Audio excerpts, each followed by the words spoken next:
There was a steel box buried beneath 2 frozen lasagnas and a bag of peas in my mom's chest freezer. I only found it because the power had gone out for 3 days and the whole garage smelled like rotting stew. I wasn't looking for anything, just trying to clean up. But when I moved the last tray, there it was. Frosted over. Heavy. Unlabeled. Locked with a 3-digit combination dial. It was the day after her funeral. I wish I could say this story was about grief, or healing, or even closure. But it's not. It's about betrayal. Not just by a woman I married, but by the version of myself that trusted her for way too long. My name is Curtis, and I'm not a dramatic guy. I wear socks to bed. I've had the same email address since middle school. I talk to cashiers like I'm interviewing them for a job. But even I knew, when I found that lockbox, that my life was about to break wide open. See, my mom was eccentric, lived alone, kept her curtains shut, didn't trust banks or digital nonsense, as she called it. She had this theory that the people closest to you were always the most dangerous. I used to roll my eyes when she said that. Now, I have proof.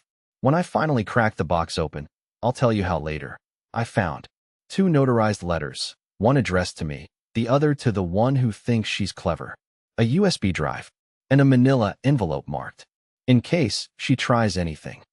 Spoiler alert, she did, and my mom was ready. What followed in the next 6 weeks was a slow-motion unraveling of a marriage I thought was real. My wife, Mara, blindsided me with divorce papers 3 days after the estate valuation came in, and I hadn't even finished cleaning out my mom's silverware drawer. She smiled when she handed them to me, like it was a gift, like she thought she'd already won. But the woman who raised me, the woman who once returned a blender because it looked like a spy, had outmaneuvered all of us. And what she set in motion before she died, it changed everything I thought I knew about love, money, and Mara. It took me 3 hours and a hairdryer to get that lockbox open. I know, not the most dramatic method, but patience has always been my thing. I'm the kind of guy who lets people merge in traffic, who waits until the popcorn's done popping completely before opening the microwave. So I sat there on the garage floor, my knees frozen from the concrete, thawing metal like some cheap movie safecracker, heart pounding, mouth dry, already knowing I was about to learn something I wouldn't be able to unlearn. When I finally lifted the lid, the cold fog spilled out like it had been holding its breath. And inside, tucked like secrets between layers of bubble wrap, were the pieces of a plan. A warning, disguised as a gift. The letter addressed to me was handwritten. My mom's cursive was hard to read, like it was racing to outrun time itself, but I recognized the bitterness in her tone. She never liked Mara. Said she smelled ambition on her like gasoline. I always thought that was just mom being mom.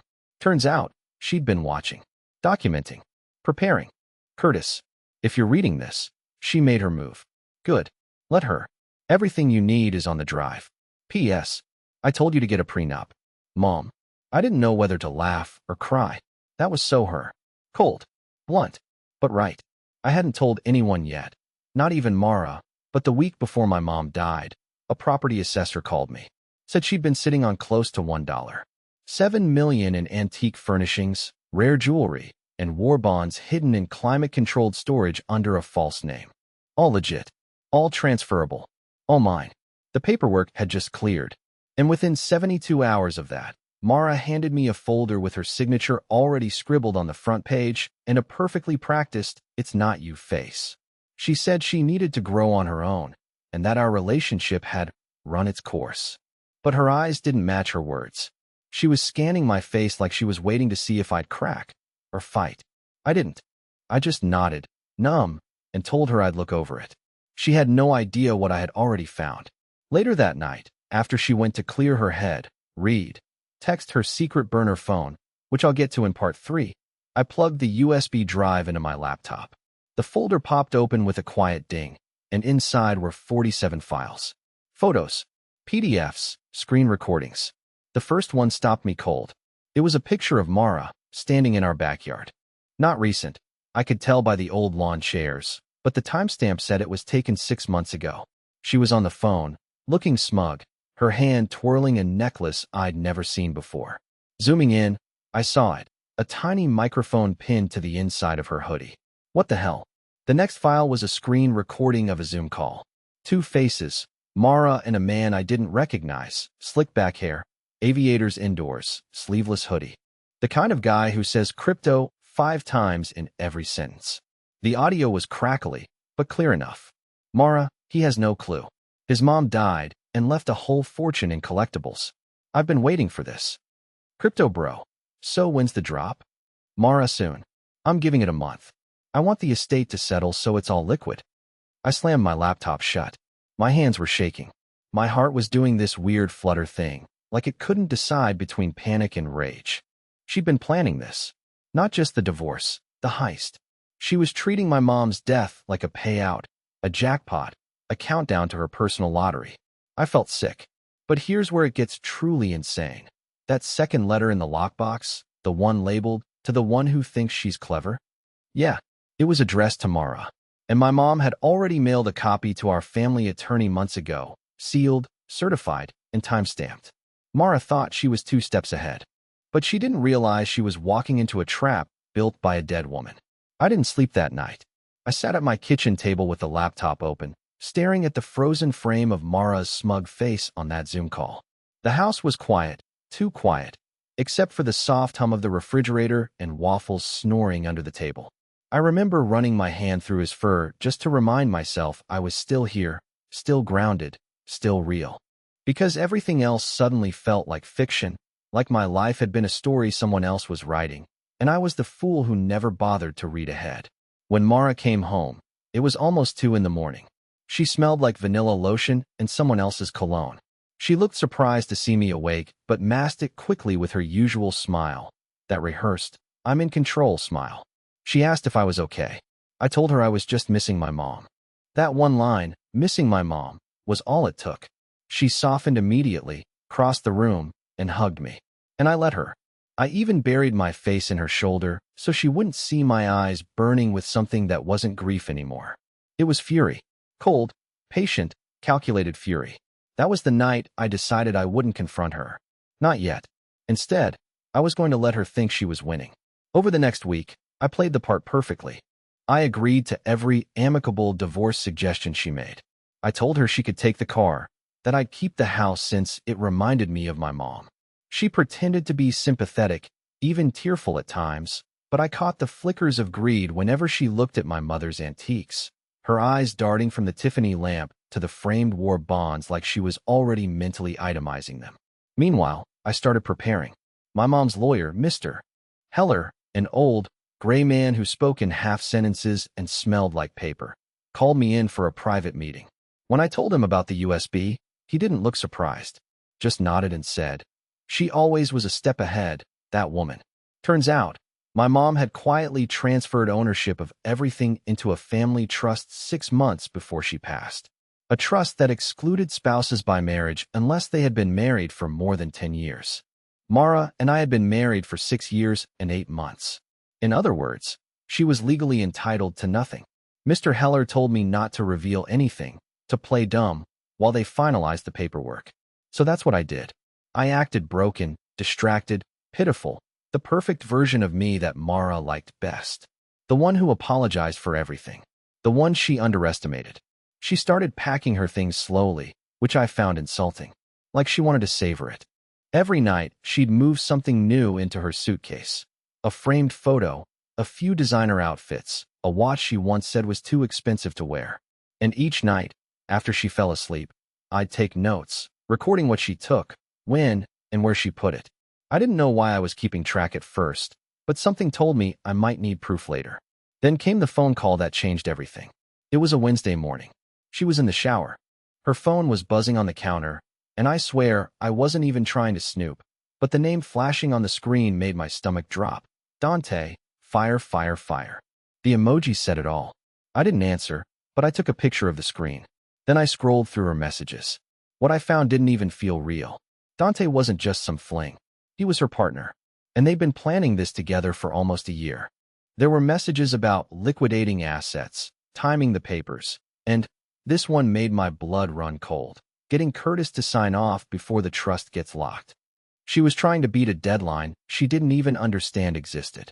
When she came out of the shower, humming like nothing was wrong, I sat there on the bed with her phone in my hand. She froze when she saw it. Then, like the actress she was, she smiled. wrapped the towel tighter, and said, "Curious much?" I laughed. Out loud. Not angry. Not even hurt. Just that kind of laugh that sounds more like disbelief than humor. I handed her the phone and said, "You should probably answer Dante next time. He sounds impatient." The color drained from her face. For the first time since I'd known her, Mara didn't have a comeback. Just silence. That was the moment I knew the power had shifted. The look in her eyes wasn't guilt, it was panic. She realized, maybe for the first time, that she wasn't the only one capable of playing a long game. And as she stood there frozen in her towel, clutching her phone like it could save her, I heard my mom's words echoing in my head. "Good. Let her. Everything you need is on the drive." I had no idea yet what everything meant, but I was about to find out.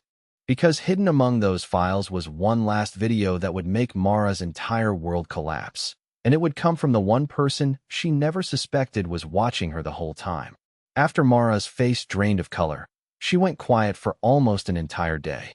Not a word. No small talk. No fake concern. No half-hearted questions like, "You doing okay?" Just silence. And for someone like Mara, silence is its own kind of confession. It was the first time I saw her without a mask, and what I saw wasn't guilt, it was fear. She wasn't worried about losing me. She was worried about losing the money. I didn't confront her again. I didn't ask who Dante really was or what she thought she was going to gain from this. Because at this point, I had something she didn't, leverage. And I wasn't about to waste it on another fight. I was saving it. Because the moment I opened the final video file on that USB, I realized the game had changed completely. It was labeled 05_CM_inside_living room_locked feed. MOV. A strange name, not like the others. When I double-clicked it, I was met with grainy security footage of our own living room, timestamped from 7 months ago. I paused it, sat back in my chair, confused. My mom had been sick then. She barely left her house. How could this have come from inside mine? But then I remembered something I hadn't thought about in years.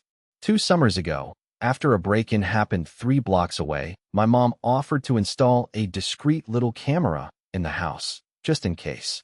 I thought she was being paranoid. I told her no. I know I told her no. Apparently, she didn't care. She installed it anyway. And somehow, I wasn't even mad.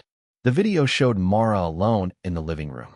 She was pacing, phone to her ear, wearing that ridiculous silk robe she always claimed was vintage but still had an Amazon tag inside the collar. She looked agitated, chewing her nail, whispering. The audio was faint, but my mom's file had captions embedded. Her lawyer must have transcribed them. That woman thought of everything. "No, I told you he has no clue.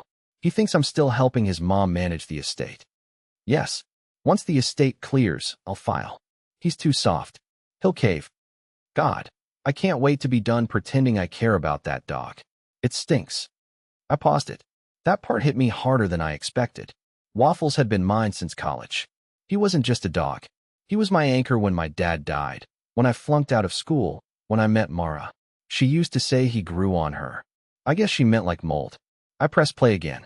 Her voice dropped to a sharper, colder tone. "He's not smart enough to fight this. But I want everything clean. No drama.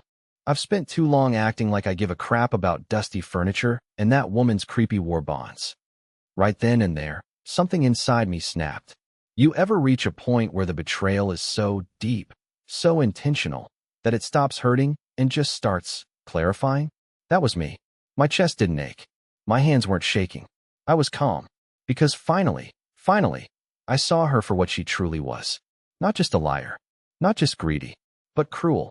The kind of person who weaponizes kindness and uses love like a crowbar. And I was done giving her the benefit of the doubt. The next morning, I set my plan in motion. First, I took the flash drive to Mr. Heller. I didn't even have to explain. He watched 20 seconds of the footage and sighed like a man who'd read this script before. "Let her keep filing," he said. "We'll let her walk herself straight into a wall." Then, I called my cousin Max. Max is one of those people who somehow knows a guy for everything. I told him I needed a recording setup, something subtle, something fast. By the end of the day, I had a pen that recorded audio, a phone tap app, and a small battery-powered mic I could stick under the kitchen table. Not because I needed more proof. I already had enough. But because I wanted to know how deep it went. Turns out, it went deeper than I imagined. That night, Mara made pasta. She never cooked unless she wanted something. I knew what was coming. Halfway through dinner, she looked at me across the table, her expression soft, performative, like she was a misunderstood Disney villain. She said, "I've been thinking, maybe we don't have to make this ugly." I nodded. Let her continue.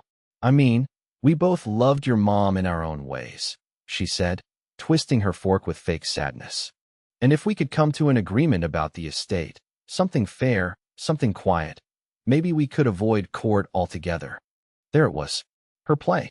I asked her, gently, "What would feel fair to you?" She smiled, really smiled, for the first time since this all started. "Well, maybe the house. And the Mercedes. Oh, and the lake storage unit. I think that one has some of the higher-end antiques. I don't need everything, Curtis. Just enough to feel respected." I nodded again. Bit my tongue. Respected. What a joke. She went to bed that night thinking she had me wrapped around her perfectly manicured finger. But she didn't know the mic under the table had caught every word. Or that I had another copy of the Zoom recording stored off-site. Or that Mr. Heller had already drafted the motion to freeze all estate-related assets based on fraudulent intent. She thought she was 5 steps ahead. She didn't realize she was already in checkmate, and the queen who moved the piece was 6 feet under, wearing pearls. There's a strange peace that comes with knowing you've been betrayed so thoroughly that there's nothing left to salvage. It's like standing in the middle of a burnt-down house. At first, all you feel is grief, loss, disbelief. But after a while, when the smoke clears, you realize something. There's nothing left to protect, nothing left to save. So all that's left is clarity. And with clarity comes strategy. Mara still thought I was broken. That was her mistake. She kept treating me like I was some fragile, grieving man fumbling his way through the estate paperwork. Too sad, too gentle, too Curtis to know what was happening. She didn't realize I'd spent the last 2 weeks building a silent war room, documenting, recording, cross-referencing files with Mr. Heller, organizing every message she'd ever sent on my old laptop, which, conveniently, she'd never bothered to password lock when she used it. The more I uncovered, the more grotesque it became. Turns out, Mara had been preparing for this divorce long before my mother ever passed. I found a folder on her cloud drive labeled June Project. Sounds harmless, right? Inside were PDFs with titles like Quick Exit Timeline, Curtis Emotional Triggers, and Luxury Storage Log, Lake County. She had been inventorying my mom's antiques 6 months before the cancer diagnosis even worsened. And that wasn't even the worst of it. There was a joint bank account. Not one I opened with her. One she had opened, in both our names, using forged digital signatures and linked to a P.O. box I didn't even know we had. The transactions showed wire transfers to someone named D. Calvano, a name that made my skin crawl because I remembered it from the caption on that first Zoom call. Dante Calvano, the man with the sleeveless hoodie and snake oil grin. It was all right there. Fraud, wire activity, conspiracy, and she had no idea I'd seen any of it. I decided it was time to make my first move. Not the final blow, that would come later, but something subtle, enough to shake her confidence, make her feel the ground shift under her heels. So I walked into the bank branch listed on the account activity, wearing a button-up she once called embarrassingly middle class, and asked to speak with the manager. The woman behind the desk, Lisa, was one of those people who could smell drama before it even arrived. I could see it in the way her eyebrows lifted when I showed her my ID and said, "I believe there's a joint account here in my name that I never authorized, and I'm going through a very educational divorce." Lisa took one look at the account details, then looked back at me with a softness I didn't expect. "She's been in twice this week," she said, lowering her voice. "Asking about early withdrawals. Said you were sick. Terminal." My jaw clenched so hard it popped. I didn't even know she was lying that boldly. Lisa leaned in. "I can freeze the account temporarily if you file a report. But if you want this to be officially on record, I'd suggest bringing your attorney." I smiled. "He's already in the parking lot." 5 minutes later, Mr. Heller walked in, gray suit, cane, briefcase like something out of a courtroom thriller. He filed the report, froze the funds, pulled security footage for legal use. By the time we walked out, Mara had just lost her access to the one thing she cared about more than anything, control. But I wasn't done yet. That evening, I came home to find her in the living room, feet up, sipping wine out of a glass she claimed was crystal. It wasn't. scrolling through Zillow listings on her tablet. You know, she said casually, I was thinking we should finalize things before your mom's lake property gets reassessed. It'll just be easier for both of us. I sat down across from her, smiled. Sure, maybe tomorrow we can swing by the bank together. I heard there's been some movement. She paused, looked up. That flicker of something passed behind her eyes. Not fear, but calculation. She knew something was off, but she didn't know what. And that uncertainty? That was the first crack in her performance. You went there without me, she asked, too calm. Just tying up loose ends, I said, sipping my coffee. You know how you always said I was too passive? I figured it's time I fixed that. She laughed, but it was hollow. And in that moment, I knew. She didn't feel like she was winning anymore. She felt exposed. And people like Mara, they don't handle exposure well. They unravel, slowly, not all at once. First the little lies become obvious. Then the stories don't match. And eventually, they push too hard and leave a fingerprint where they shouldn't. I was counting on that. The next morning, she made her mistake. A big one. One that would blow this entire thing open. In court, in public, under oath. But I'll get to that in part 6. Just know this. Mara thought she was in control of the narrative. She thought she was the author of this story. But she forgot something. My mom never left a story without an ending. And the final chapter? It wasn't about Mara. It was about making sure the right person, the one who played the long game, came out clean on the other side. It started with the envelope. Plain, cream-colored, no return address. It was sitting on the kitchen counter when I came home from the hardware store, right next to a grocery list Mara had written in her usual loopy handwriting. My stomach twisted the moment I saw it, not because of what was inside, but because I knew what it meant. Desperation. She was escalating. Inside was a letter from a law firm I'd never heard of, not Heller's office, not even one of the local names you hear whispered in divorce cases. This was someone new, someone aggressive. I skimmed the first few lines and immediately saw the language shift. Due to recent concerns regarding asset concealment and emotional abandonment. I stopped reading right there. It was happening. Mara wasn't just filing for divorce anymore. She was laying the groundwork to paint me as the villain. The kind of man who'd driven her away, emotionally isolated her, and, of course, was hiding the inheritance from her out of spite. It was almost laughable. Almost.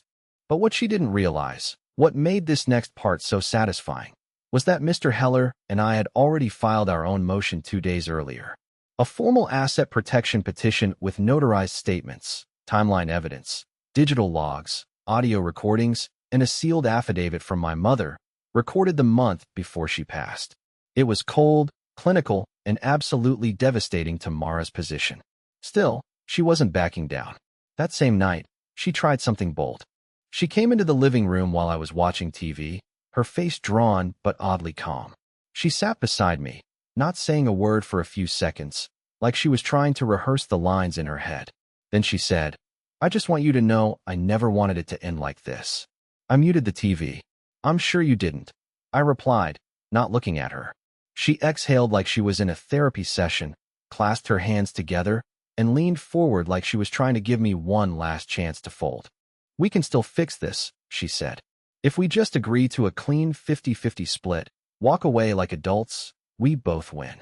It was incredible, really, how confident she sounded even while sitting on a throne of lies. That ability to smile while sinking the knife.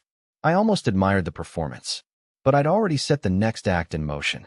Earlier that day, I'd sent the USB recordings and account documents to Mara's first divorce attorney, the one she'd fired 2 weeks prior. According to what I heard through a contact at the firm, she hadn't paid their invoice. But once they saw the legal exposure she'd created for herself by forging financial documents and plotting to conceal assets, they were eager to talk again. I wasn't looking for revenge. I was building a paper trail, a timeline. Something that would dismantle her credibility before she even stepped into a courtroom. Because the truth is, court isn't about justice. It's about who brings the better story, the tighter case, the cleaner hands. I had all three. And Mara? She was juggling a grenade with the pin already out. But her biggest mistake was still ahead. 2 days later, I got a call from the bank. A frantic voicemail from Lisa. Curtis, you need to come in. There's been an incident. When I arrived, she pulled me into her office and showed me the security footage. It was Mara. 9:13 a.m. Dressed in gym clothes, hair pulled back, wearing dark sunglasses. She walked in like she owned the place, handed the teller a withdrawal slip for the frozen account, and insisted it was just a misunderstanding. When they told her access was restricted by court order, she became hostile, demanded a manager, threatened a lawsuit. Then, and this is where I nearly laughed, she tried to climb over the counter and reach for the drawer. They didn't press charges yet, but the footage was saved, filed, and time-stamped. And now, it was added to our growing case file. That was the moment she lost the court's sympathy, before she even stepped inside the room. The hearing was scheduled for a Tuesday. I walked in alone, wearing my father's old watch and a suit that still smelled faintly of cedar from my mother's closet. Mara walked in 10 minutes later, flanked by her new lawyer, a tall man with the look of someone who drinks espresso shots instead of water and charges by the eyebrow raise. She didn't look at me. Not once. The judge, an older woman with a face that belonged in a courtroom painting, asked the usual questions, confirmed dates, scolded both sides for dragging things out. Then Mara's lawyer stood up, cleared his throat, and launched into a long, polished narrative about emotional abandonment, sacrificed years, and a spouse who weaponized grief to isolate his wife. It was well rehearsed. Too rehearsed. Because halfway through his opening, Judge Delaney stopped him and said, "Mr. Carson, are you aware that we've received a sealed file from the petitioner's estate attorney detailing contradictory evidence, including direct recordings and third-party testimony?" Mara's face went white, like chalk. Carson tried to recover, but Delaney waved him down. "We'll be reviewing everything in chambers before proceeding. If what's in there is valid, this won't be a division hearing. It'll be a fraud case." It was over. She just didn't know it yet. And the best part? I didn't have to say a word. My mother, gone, buried, unshakable, had already spoken for me. Her voice, her letters, her planning, it carried more weight than anything I could have said in that courtroom. But there was still one final surprise. And it wasn't mine. It was something Mara had been hiding from everyone. And it was about to explode in a way none of us expected. Court recessed early that day. Judge Delaney said she needed time to review the new evidence, especially after Mara's little stunt at the bank came to light. Her lawyer tried to downplay it, of course, called it a misunderstanding during a moment of emotional instability, but the footage spoke louder than any excuse could. She looked cornered, pale, smaller somehow, like her performance had run dry and the spotlight had started to burn. But I could tell something else was wrong. Something beyond the trial. Mara wasn't just embarrassed, she was nervous, twitchy. Her fingers wouldn't stay still. She tapped the table, adjusted her necklace over and over again, bit at her lip like she was chewing on secrets. For someone who'd orchestrated this entire scheme with cold precision, she suddenly looked like a woman being haunted. And I was about to find out why. It happened that evening. I was at home, sitting on the back porch, sipping coffee that had long gone cold, replaying every scene from the courtroom in my head, when my phone buzzed. Unknown number. Normally, I'd let it go to voicemail. But something in my gut said pick up. A man's voice, older, raspy. "Is this Curtis Fields?" "Yes," I said slowly. "Who's this?" There was a pause. "My name's Don Avery. I don't mean to intrude, but I saw your name in a hearing schedule this week. Divorce proceedings. Your wife. Her name wouldn't happen to be Mara Cartwright, would it?" My entire body locked up. "Yes," I said carefully, standing now.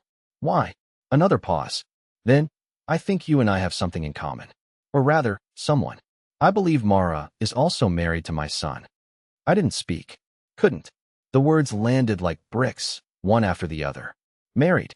My mind rejected it at first, thought I'd misheard him. But then he continued, voice grim. "My son's name is Tyler Avery. He met her in Florida 2 years ago. They got married 6 months later. Private ceremony. Small license office in Monroe County. She said her name was Marie Carter, but the photo, it's her. Exactly her. We thought something was off when she started pushing him to liquidate the business." My knees gave out.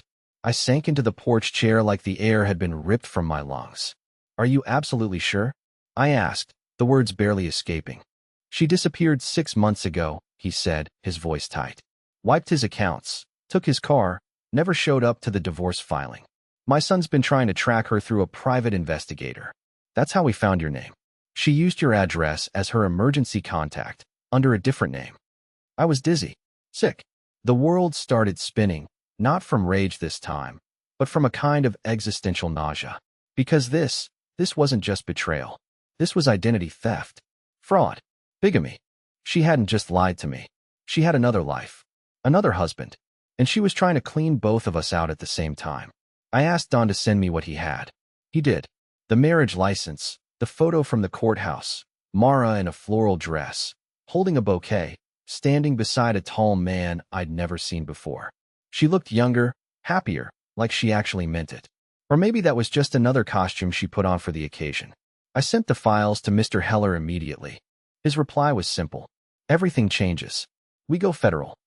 Within 24 hours, Heller had filed a motion to halt all marital proceedings on grounds of criminal deception and multi-state bigamy. The courthouse contacted Judge Delaney directly.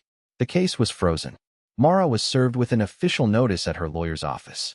She tried to brush it off, of course, said it was a ridiculous smear campaign. But the evidence was airtight. And now the law wasn't just watching. It was circling. But for me, none of that compared to what I felt when I looked at that photo again later that night. Not anger. Not even betrayal. What I felt was shame. Shame for loving someone who had never existed. For defending her when my mom warned me. For letting her touch every corner of my life, my memories, my home, my grief. Only to find out she'd been treating me like a mark from the very beginning. But it wasn't over yet. Because the next morning, I woke up to find that she was gone. Her closet empty. Drawers cleaned out. Bathroom shelves bare. The driveway silent. No note. No apology. Just a missing wife, and a trail of destruction behind her. But what she didn't know, what she couldn't know, was that she hadn't erased her tracks nearly well enough. Because my mother's estate included one last, hidden surprise, buried in a document I hadn't opened yet. A clause she told only Mr. Heller about. Something meant to protect the estate if someone tried to vanish with what didn't belong to them. And I was going to use it to make sure Mara Cartwright, or Marie Carter, or whatever name she tried next, would never vanish again. The day after Mara vanished, I sat alone in my mother's cabin by the lake. Not the house I shared with Mara, not the city where her shadow still clung to every room like mold, but here, in the quiet, in the place my mother loved most. I hadn't been back since the funeral. Not really. I'd avoided it because it felt like walking into her ghost. But now, I needed her presence more than ever. And as always, she was still one step ahead. The document was in the antique roll-top desk in the upstairs study. I only found it because the drawer stuck halfway and I yanked harder than I should have. A folder slid out from behind the drawer's base, labeled in my mom's handwriting, "If she runs." Inside were two things. A signed affidavit from my mother stating her suspicion that Mara might attempt to flee with liquidated assets if divorce proceedings were initiated, and an agreement between her and a private investigator, a man named Charlie Linford. I called him the same day. Charlie was the kind of man you'd never look at twice in public. Flannel shirt, coffee breath, blunt tone. But his brain moved like a chess master. He already knew about the case. My mom had hired him after Marie Carter had tried to convince her to pre-sell part of her estate for liquidity purposes. She never told me about that meeting. She didn't want to upset me. But she had taken precautions the moment it happened. Charlie had been quietly gathering information for over a year. Phones, email aliases, car rentals, storage units, VPNs, flight receipts. She was good, but not perfect. In her arrogance, she'd gotten sloppy. And now, we had a location. She was in Sedona, Arizona. New name, new identity, same old plan. The car was rented under the name Madeline Cortez. The Airbnb was under a burner Gmail account. Charlie tracked her down, verified it was her, and called me with the update. She's alone. No signs of your money being touched yet. But if you want to press charges, now's the time. For a long time, I said nothing. Just stood there at the edge of the dock behind the cabin, wind biting at my ears, holding my phone like it weighed 50 pounds. Because here's the truth. I could have pressed charges. I could have buried her in court. Wire fraud, bigamy, identity theft, perjury. She'd be facing years. But I didn't want that. Not because I forgave her, I didn't. But because the most devastating punishment for someone like Mara isn't prison. It's irrelevance, silence, powerlessness. Watching a life she could have had disappear behind her like smoke. She wanted a war. I gave her an ending instead. So I called Charlie back. Told him to leave her alone. Told him to file the report, confirm the breach, notify the proper authorities, but not to chase her. If she got arrested later, so be it. I didn't need to see it. I didn't need to hear her name again. She no longer existed in my story. Back home, I finalized the paperwork. The trust remained untouched. The judge dismissed Mara's divorce filing and ruled her in breach of spousal duty, forfeiting any claims to my estate. Her lawyer dropped her. She missed every court date after that. Eventually, the case was marked closed. No contact, no apology, no goodbye, just silence. Exactly what I wanted. It took a while, but eventually, the fog lifted. I sold the city house, gave away every item she'd ever touched, repainted everything she'd chosen. I didn't try to rebuild what we had. I let it rot where it belonged. Instead, I focused on something new. I turned my mom's cabin into a bookstore cafe, something small, independent, peaceful. I named it Dolores and Waffles. She would have rolled her eyes at that name, but smiled after. I hired a staff, mostly young people who needed a second chance. I started teaching coding part-time to kids in rural schools. And Waffles? He became our unofficial mascot. His three-legged wobble was the first thing customers saw when they walked in. And me? I'm still quiet. Still wear the same kind of clothes. Still talk to cashiers like I'm interviewing them. But now, there's a lightness I didn't have before. A space where grief used to live. A calm where bitterness once festered. I didn't just survive what she did to me. I outgrew it. Some scars don't fade, but they stop hurting when you stop feeding them. And in the end, Mara didn't win. She didn't even come close. My mother won. Her legacy won. And somehow, in the wreckage, so did I.